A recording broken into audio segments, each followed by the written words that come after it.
സമുദ്രനിരപ്പിന് 5500 അടി മുകളിലാണ് ഞങ്ങളിപ്പോൾ ഉള്ളത് മൂന്നാറിലാണ് കേട്ടോ. ഞങ്ങളിപ്പോൾ ചെറിയൊരു യാത്രയിലാണ്. എല്ലാവർക്കും ജസ്റ്റ് സ്പോട്ടിൻ്റെ പുതിയൊരു വീഡിയോയിലേക്ക് സ്വാഗതം. കുറേ നാളുകൾക്ക് ശേഷം ഞങ്ങൾ വീണ്ടും എത്തിയിരിക്കുകയാണ്. ഓണാവധി ഒന്ന് അടിച്ചു പൊളിക്കാൻ ഞങ്ങൾ മൈസൂർ കർണാടകയിലേക്ക് പോവുകയാണ്. ഇപ്പോൾ മൂന്നാർ അമരാവതി വഴിയാണ് ഞങ്ങൾ പോകുന്നത്. ഇപ്പോൾ അമരാവതി ക്രോക്കഡൈൽ ഫാമിലെത്തി അവിടുത്തെ മുതലകളെയൊക്കെ കണ്ട് ആ വഴി ഞങ്ങൾ അവിടെ ഒരു ദിവസം സ്റ്റേ ചെയ്ത് മൈസൂരെത്തി. മൈസൂർ ഒരു ദിവസം സ്റ്റേ ചെയ്ത് കാഴ്ചകളൊക്കെ കണ്ട് കൂർഗ് പോയി തിരിച്ച് കേരളത്തിലേക്ക് എത്തുന്ന ഒരു യാത്രയാണ്. സോ തുടരെ ഞങ്ങളുടെ വീഡിയോകൾ എത്തുന്നതായിരിക്കും. അമരാവതി ക്രോക്കഡൈൽ ഫാമിലെ പിക്ചേഴ്സാണ് നിങ്ങൾക്ക് കാണാൻ സാധിക്കുക. ആ വഴി ഞങ്ങൾ നേരെ എത്തുന്നത് മൈസൂർക്കാണ്. അപ്പോൾ മൈസൂരിലെ യാത്രകളിലേക്ക് നമുക്കൊന്ന് കടന്നാലോ.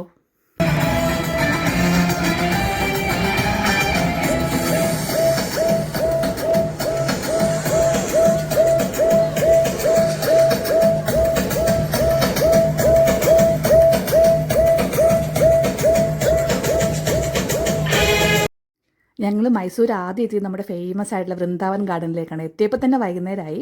സോ അവിടെ അന്നേരം ആ സമയത്ത് അപ്പം മ്യൂസിക്കൽ ഫൗണ്ടേ നടക്കുമായിരുന്നു. ഞങ്ങൾക്ക് മിസ്സാക്കാതെ അത് കാണാൻ പറ്റി. അതിൻ്റെ കാഴ്ചകളാണ് നിങ്ങളിപ്പോൾ കാണുന്നത്. മൈസൂർ എല്ലാവർക്കും അറിയാം, വളരെ ഫേമസ് ആയി എല്ലാവരും പോയിട്ടുള്ള സ്ഥലമാണ്. പക്ഷേ കുട്ടികൾ രണ്ടാളും മൈസൂർ പോയിട്ടുണ്ടായിരുന്നില്ല. അതുകൊണ്ടാണ് ഇപ്രാവശ്യം ഞങ്ങൾ എന്തായാലും വെക്കേഷൻ ട്രിപ്പ് മൈസൂർക്ക് പോകാമെന്ന് തീരുമാനിച്ചത്. അപ്പോൾ മ്യൂസിക്കൽ ഫൗണ്ടേ നല്ല ഭംഗിയായിരുന്നു കേട്ടോ. കുട്ടികൾ നന്നായിട്ട് എൻജോയ് ചെയ്തു. അത് നിങ്ങൾക്ക് കാണാനും സാധിക്കും.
आजा जिंद शामी आने के तले, आजा जरी वाले नीले आसमाने के तले।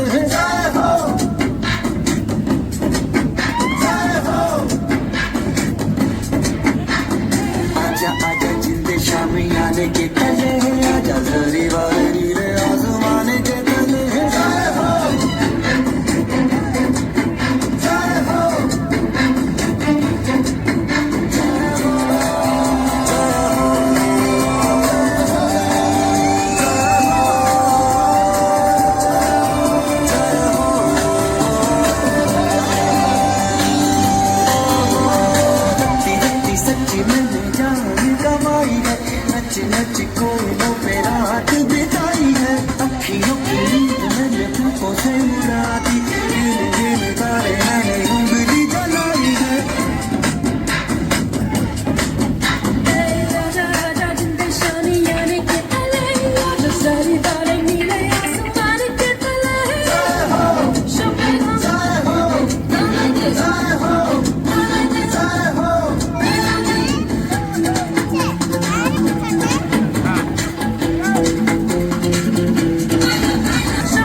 പിറ്റേ ദിവസം ഞങ്ങൾ ആദ്യം പോയത് മൈസൂരുള്ള ഫേമസ് സെലിബ്രിറ്റി വാക്സ് മ്യൂസിയത്തിലേക്കാണ്. അവിടെ നമുക്ക് പല ഫേമസ് ആൾക്കാരുടെ വാക്സ് പ്രതിമകളുടെ കൂടെ നിന്ന് ഫോട്ടോ എടുക്കാനുള്ള അനുവാദമുണ്ട്. സോ അവിടെ നമ്മുടെ മഹാത്മാഗാന്ധിയുണ്ട്, ദലൈലാമയുണ്ട്, APJ അബ്ദുൽ കലാം ഉണ്ട്, അതുപോലെ നമ്മുടെ രജനീകാന്ത് ഉണ്ട്, പിന്നെ ഋതിക് റോഷൻ ഉണ്ട്, അതുപോലെ നമ്മുടെ ഫുട്ബോൾ പ്ലെയേഴ്സായിട്ടുള്ള മെസ്സി ഉണ്ട്, നമ്മുടെ സ്വന്തം മോഹൻലാൽ വരെ ഉണ്ട്. അപ്പോൾ നമുക്കതൊരു അഭിമാന നിമിഷമാണ് മലയാളികൾ എന്നുള്ള നിലയ്ക്ക്. സോ അങ്ങനെ പലരുടെയും കൂടെ കുട്ടികൾക്ക് ഭയങ്കര എൻജോയ് ചെയ്ത് എല്ലാവരുടെയും കൂടെ മാറി മാറി നിന്ന് ഫോട്ടോ എടുക്കും. നമ്മുടെ മദർ തെരേസയുടെ കൂടെ ഇരുന്ന് ടിക്കറ്റ് ഫോട്ടോ എടുക്കാൻ പറ്റി. അങ്ങനെ പല ഫേമസ് ഫിഗേഴ്സിൻ്റെയും കൂടെ നമുക്ക് ഫോട്ടോ എടുക്കാൻ പറ്റും. അതൊരു നല്ലൊരു അനുഭവമായിരുന്നു. അവിടെ നിന്ന് ഞങ്ങൾ നേരെ പോയത് മൈസൂരുള്ള സാൻഡ് മ്യൂസിയത്തിലേക്കാണ്. അവിടെ ഇതെല്ലാം മണ്ണ് കൊണ്ട് തീർത്തിട്ടുള്ള പല പല നിർമ്മിതികളാണ്. ഇതെല്ലാം മണ്ണാണെന്ന് നമുക്ക് ശരിക്കും അതിശയം തോന്നും. പല തരത്തിലുള്ള പല ഫിഗേഴ്സ് നമുക്ക് അതിൻ്റെ കൂടെ നമുക്ക് ഫോട്ടോ എടുക്കാൻ പറ്റും, വീഡിയോസ് എടുക്കാൻ പറ്റും. പല എന്താ പറയുക, നമ്മുടെ ട്രഡീഷണലായിട്ടുള്ള പല ഫിഗേഴ്സും അതുപോലെ മതപരമായിട്ടുള്ള കുട്ടികൾക്കാണെങ്കിൽ കാർട്ടൂൺ ഫിഗേഴ്സ് വരെ ടോം ആൻഡ് ജെറി വരെ അവിടെ ഒരുക്കിയിട്ടുണ്ട്.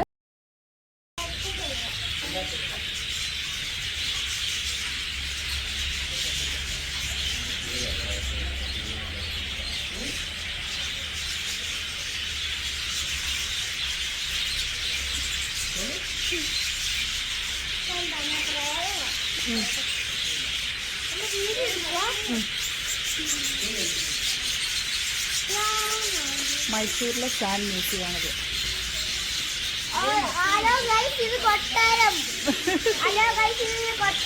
കൊട്ടാരമല്ല, സാൻഡ് മ്യൂസിയം.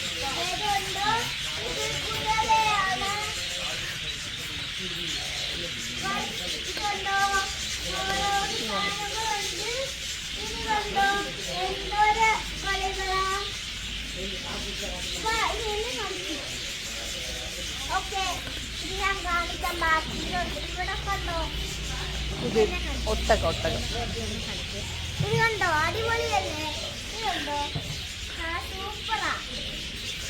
നോക്കിക്കോ എന്നാണ് കാർട്ടൂൺസ്. കാർട്ടൂണിൽ വരണതാണ്. ടോം ആൻഡ് ജെറി ഒക്കെ ഉണ്ട് അല്ലേ? എല്ലാം ഉണ്ട്. പിന്നെ എല്ലാം ബോൾസും ഉണ്ട്. മിക്കി ബോസ് മിക്കി ബോസും ഉണ്ട്. നല്ലതാണ്. ഇത് കണ്ട് മിക്കി മോസിന്റെ രേഖവും പിന്നെ പട്ടിക്കുഞ്ഞും സൂപ്പറാണ്. ഇത് കണ്ടോ, ഈ കാർ അടിപൊളിയാ. അപ്പൂപ്പന്റെ തല, ക്രിസ്മസ് അപ്പൂപ്പൻ. ഈ കണ്ടോ ക്രിസ്മസ് അപ്പൂപ്പന്റെ തല. നോക്കിക്കേ, ഓരോ സമാനങ്ങളാ. ഓക്കെ, ഇത് ക്രിസ്മസ് അപ്പൂപ്പന്റെ ഓരോ സമാനങ്ങൾ ഇവിടെ നിരത്തി വെച്ചിരിക്കുക.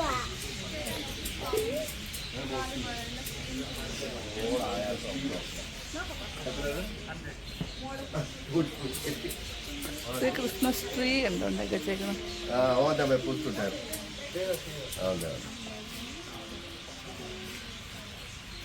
എന്താ സിംഹത്തിനെ കണ്ടോ? സിംഹത്തിനെ അവിടെ നിന്ന് അവിടെ പോയി നിൽക്ക്. അവിടെ പിന്നെ ഫ്രണ്ട് നിൽക്ക്.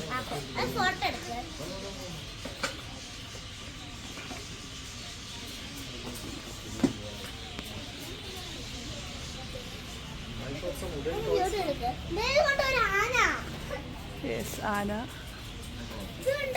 മുതല. ഇതെല്ലാം നല്ലതാണ്. മയിലിന്റെ ചിറക് കണ്ടോ? മയിലിന്റെ ചിറക് കണ്ടോ? മയിലിന്റെ പീലിയാണിത്. ഇതുണ്ടോ, മയിലിന്റെ പീലി ഇത്ര സർക്കിൾ പോലത്തെ വലിയതോ.